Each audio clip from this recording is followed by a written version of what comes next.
अच्छा डॉक्टर साहब, मेरा सवाल है आपसे कि औरतों में बांझपन बहुत ज़्यादा कसरत से पाया जा रहा है आजकल, और इसका आपका बहुत ज़्यादा एक्सपीरियंस है। बहुत सारे पेशेंट आपके पास आते हैं और आप उनको बहुत अच्छे अच्छे जो है वो सुन्नत के मुताबिक भी तरीके बता दें। कोई हमें भी इलाज बता दें जो हमारे नाजरीन के लिए बहुत ज़्यादा नफ़ा बख्श हो।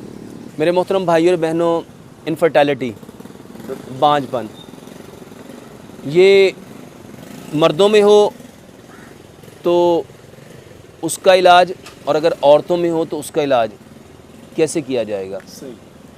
सबसे पहले मेरे मोहतरम भाइयों और बहनों, जो बात मैं अक्सर कहता हूँ कि बीमारी का इलाज करने से पहले उसका सबब जानो, बीमारी आई क्यों है। और ख़ास तौर पे ये जो हमारी ख़वातीन में बांझपन, इनफर्टिलिटी पाई जाती है, उसके असबाब क्या हैं। सबसे पहला सबब मेरे मोहतरम भाइयों और बहनों, गुस्सा। गुस्सा गुस्सा ये वो हराम अमल है जो इंसान को नामर्द बनाता है, मर्दों को भी और ख़वातीन को भी। मेरे मोहतरम भाइयों और बहनों, जितने लोग जिनके यहाँ औलाद नहीं हो रही, आप उनको देखेंगे तो उनके अंदर सबसे ज़्यादा जो चीज़ पाई जाती है वो गुस्सा है। मेरे मोहतरम भाइयों और बहनों, मैं आपको अपनी ज़ाती ज़िंदगी का ये एक्सपीरियंस शेयर करने लगा हूँ कि मैंने जितने बांझ मर्द और औरतें देखी हैं, उनमें सबसे ज़्यादा आग ही देखी है। और मैं अक्सर ये बात कहता हूँ कि इंसान को मिट्टी से बनाया गया है और शैतान को आग से बनाया गया है। अब मिट्टी हमारी फितरत है, मिट्टी में ठंडक है, मिट्टी में सुकून है, आग में जलन है। और जितने आपको इनफर्टाइल मर्द और औरत मिलेंगे, उनमें आपको हाथों और पैरों से सेक निकलना मिलेगा। तो सबसे पहली चीज़ गुस्सा है। अपने गुस्से को कंट्रोल करो। मेरे मोहतरम भाइयों और बहनों, नबी सल्लल्लाहु अलैहि वसल्लम से एक सहाबी ने कहा कि या रसूलुल्लाह सल्लल्लाहु अलैहि वसल्लम, मुझे नसीहत कीजिए। आप सल्लल्लाहु अलैहि वसल्लम ने फरमाया ला तग़ज़ब। फिर फरमाया उस सहाबी ने कि या रसूलुल्लाह सल्लल्लाहु अलैहि वसल्लम, मुझे और नसीहत की। आपने फिर दोबारा यही फरमाया ला तग़ज़ब। तीसरी बार जब आप सल्लल्लाहु अलैहि वसल्लम से फिर सवाल किया तो नबी सल्लल्लाहु अलैहि वसल्लम ने फरमाया ला तग़ज़ब, गुस्सा मत करो, गुस्सा मत करो। मेरे मोहतरम भाइयों और बहनों, इनफर्टिलिटी को ख़त्म करने के लिए गुस्से को, ये गुस्सा। दूसरे नंबर पे इमोशंस, ये जज्बाती होना, ये आपके फॉलिकल्स को ख़त्म करता है। गुस्सा आपके अंदर हीट को प्रोड्यूस करता है। गुस्सा शैतान की वजह से है, और शैतान दुश्मन है, वो कभी नहीं चाहेगा आपकी नस्ल परवान चढ़े। दूसरी बात, इमोशंस, आपकी फीलिंग्स। शैतान आपको इमोशनली ब्लैकमेल करना चाहता है, वो आपको जज्बाती करना चाहता है। दूसरी बात, इनफर्टिलिटी की, जज्बाती मत हो। अल्लाह ताला फरमाते हैं इन्नल्लाह मा साबिरीन, बेशक अल्लाह सब्र करने वालों के साथ है। किसी भी सिचुएशन में जज्बाती नहीं होना। और जितने आप बांझ मर्द और औरतें देखेंगे वो जज्बाती हैं। 95% लोगों में ये सिम्टम सिमिलर मिलेंगे आपको, जज्बाती नहीं होना। तीसरी बात, हाइपर नहीं होना। हाइपर नहीं होना, बात बात पे ऊंचा बोलना, बात बात पे तलख होना, बात बात पे सख्त होना, आपके एटीट्यूड का चेंज हो जाना, आपके रवैये का बदल जाना। मेरे मोहतरम भाइयों और बहनों, जिस अमल से नरमी निकल जाती है, प्यारे पैगंबर जनाब मोहम्मद सल्लल्लाहु अलैहि वसल्लम ने फरमाया, उसमें से खैर निकल जाती है। अब उस बंदे की ज़िंदगी में खैर कहाँ से आएगी जिसके अंदर सख्ती है। चौथे नंबर पे मेरे मोहतरम भाइयों और बहनों, जितने मर्द और औरतें जो इनफर्टाइल्ड हैं, जो बांझ हैं, उसमें एक ऐसा अमल मेरे मोहतरम भाइयों और बहनों, हर वक्त सोचना, ओवर थिंकिंग, ये बंदे को बांझ करता है। लेकिन एक्सक्यूज मी डॉक्टर साहब, ये तो इंसान के इख्तियार में नहीं है, गुस्से पे काबू कैसे डाला जाए, और ओवर थिंकिंग, ये तो इंसान को ऑटोमेटिकली ख्यालात आ रहे हो। मेरे मोहतरम भाइयों और बहनों, इस्लाम आपको सिखाएगा ज़िंदगी कैसे गुजारनी है। गुस्सा आपके इख्तियार में है, सोचना आपके इख्तियार में है, हाइपर होना आपके इख्तियार में है, ओवर थिंकिंग आपके इख्तियार में है। अच्छा, ये एक एक चीज़ अल्लाह ने आपको आपके इख्तियार में दी है। और इसीलिए तो अल्लाह ताला ने फरमाया जो सब्र करेगा मैं उसके साथ हूँ। बिलाशुबा। ये जितने इनफर्टिलिटी के केसेस हैं, जी जी। अगर आप सिर्फ अपने आप को पुरसकून कर लें, सही। इसको समझना है। अमाल का दारोमदार प्यारे पैगंबर जनाब मोहम्मद सल्लल्लाहु अलैहि वसल्लम ने फरमाया इन्नमल अमालु बिन्नियात, अमाल का दारोमदार नीयत पे है, नीयत इंटेंशन है। जब आपके यहाँ सुकून होगा तो आपके जितने पार्ट्स ऑफ बॉडी उनमें भी सुकून होगा। जब यहाँ आपके इत्मीनान होगा तो आपके दिल में, आपके जिगर में, आपके मैदे में, आपके जो ओवरीज हैं, आपके जो फ्लोपियन ट्यूब्स हैं, आपकी एक एक चीज़ में, यूट्रस, उसमें भी इत्मीनान होगा। और अगर यहाँ तलखी है, तंगी है, गुस्सा है, घुटन है, बेचैनी है, बेकरारी है, तो वहाँ पे भी यही होगा। बिल्कुल ठीक। आपकी ओवरीज ने जो फॉलिकल्स पैदा करना है, आज डॉक्टर क्या कहते हैं आपके, वो कहते हैं ये इमेच्योर है, सही। ये कंसीव करने के काबिल नहीं है। मर्दों को कहते हैं आपके स्पर्म्स, उसमें मोर्टेलिटी नहीं है, उसमें मॉर्फोलॉजी नहीं है, उसके वो इतना एक्टिव नहीं है। बिल्कुल ठीक। अब स्पर्म के अंदर उसकी जो लाइफ है, भाई जब आप में गुस्सा भरा हुआ है तो स्पर्म में भी गुस्सा है। जबरदस्त। अगर आपके अंदर बेचैनी, बेकरारी, बेसुकूनी भरी हुई है तो आपके फॉलिकल्स में भी बेचैनी, बेकरारी, बेसुकूनी भरी हुई है। सही। अगर आप ओवर थिंकिंग कर रहे हैं, आप बेचैन है, बेकरार है, बेसुकून है, तो आपका फॉलिकल्स और आपका स्पर्म, मर्दों में स्पर्म होते हैं, औरतों में फॉलिकल्स होते हैं, सही। वो भी बेचैन बेकरार है। अगर आप यहाँ से पुरसुकून हैं, इत्मीनान में हैं, तसल्ली में हैं, हौसले में हैं, बर्दाश्त में हैं, तो आपकी हर चीज़ में यही चीज़ पाई जाएगी। सही। क्योंकि अमाल का दारोमदार नीयतों पर। नीयत पे है। अगर आप इनफर्टिलिटी से मेरे मोहतरम भाइयों और बहनों बचना चाहते हैं, जी जी।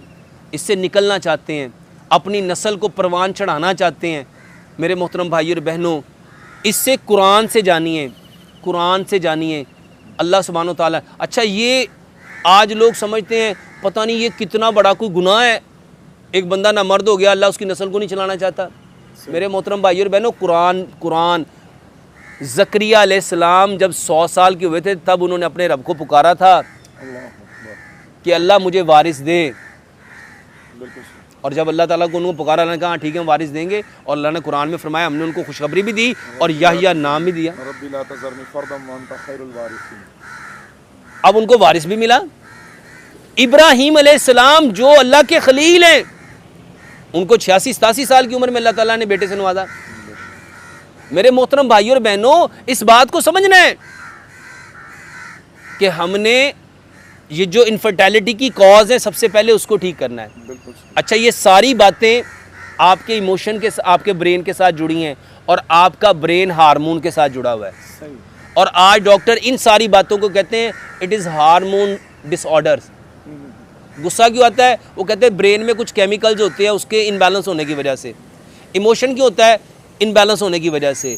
आपके अंदर एंगर क्यों आता है, फ्रस्ट्रेशन क्यों आती है, स्ट्रेस क्यों होता है, आप ओवर थिंकर क्यों होते हैं, आप ओवर कॉन्शियस क्यों हो जाते हैं? वो कहते हैं हार्मोन इनबैलेंस हुए।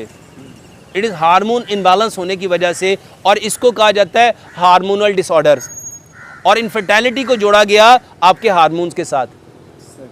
और मेरे मोहतरम भाई और बहनों, जो ज़िंदगी प्यारे पैगंबर जनाब मोहम्मद सल्लल्लाहु अलैहि वसल्लम लेके आए हैं वो बेहतरीन इलाज है। और इसमें मैं एक बात बताता हूँ, जितने बांझ लोग हैं, ना मर्द लोग हैं, मेरे मोहतरम भाइयों, तुखम को तुखम तकवियत देता है, बीज को बीज तकवियत देता है, मगज़ को मगज़ तकवियत देता है, गोश्त को गोश्त तकवियत देता है, हड्डी को हड्डी तकवियत देती है।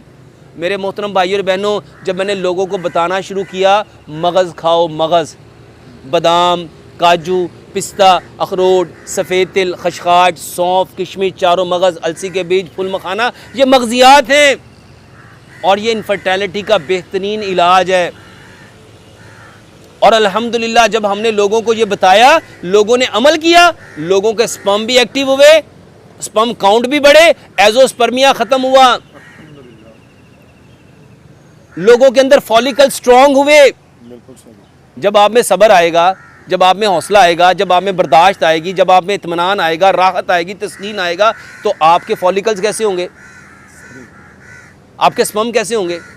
और फिर खाने का तरीका मैंने बताया, मिट्टी के बर्तन में खाना पकाओ, सरसों के तेल में खाना पकाओ, चीनी की जगह गुड़ लो, पत्थर वाला नमक लो, आटा पत्थर की चक्की का पिसा हुआ लो।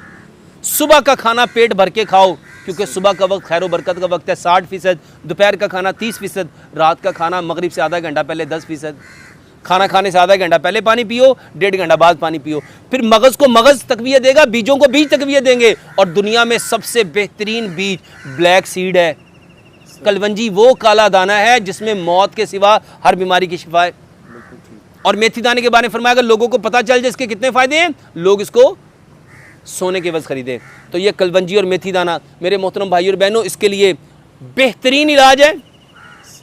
और इसके साथ ये अदरक, लहसुन, पुदीना, नारदाना और सबत पुदीना मेरे मोहतरम भाई और बहनों इसकी रगड़ के चटनी बनाओ। हर खाने के साथ एक बड़ा चम्मच इस्तेमाल करो, हर बाइट के साथ ज़रा ज़रा चटनी लगाओ। एक लुकमे को इतना चबाओ जितने आपके दांत हैं। खाना खाने से आधा घंटा पहले पानी पियो, खाना खाने के 1.5 घंटा बाद पानी पियो। ये इनफर्टिलिटी का बेहतरीन इलाज है।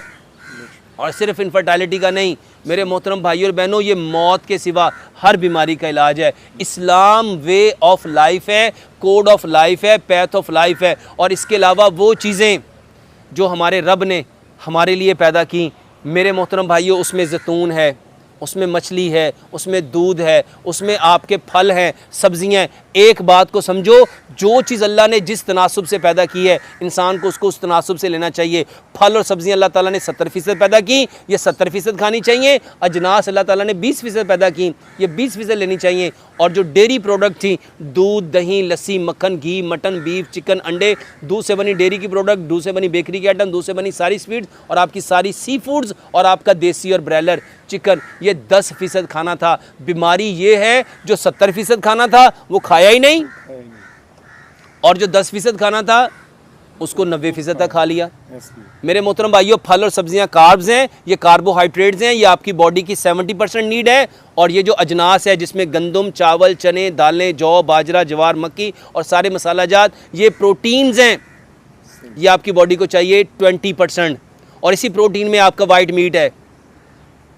और मेरे मोहतरम भाइयों, ये जो डेयरी प्रोडक्ट हैं जिसमें दूध, दही, लस्सी, मक्खन, घी, मटन, बीफ, आपका सारे का सारा ये डेयरी के प्रोडक्ट्स, ये फ़ैट है, ये आपकी बॉडी को 10% चाहिए। जितने लोगों को ब्लॉकेज होती है, आज कहते हैं फ्लोपियन ट्यूब ब्लॉक हो गई, आज ही लोगों के अंदर वेरिकोसिल वेन्स हो गई, हाइड्रोसिल्स हो गई, वेरिकोसिल हो गई। मेरे मोहतरम भाई और बहनों, ये ब्लॉकेज फैट की वजह से है, इससे बचना है। सही। मेरे मोहतरम भाई और बहनों, अगर हम इस्लाम पे आ गए तो इस्लाम एक कम्प्लीटली वे ऑफ लाइफ है, कोड ऑफ लाइफ है, हर बीमारी का इलाज है। जितने बांझ मर्द और ख़वातीन हैं मेरे मोहतरम भाई और बहनों, परेशान नहीं होना, दवाइयों के चक्कर में मत पड़ो, इस्लाम पे आओ, इस्लाम पे आओ, इस्लाम बेहतरीन हल है। अस्सलाम वालेकुम व रहमतुल्लाहि व बरकातहू।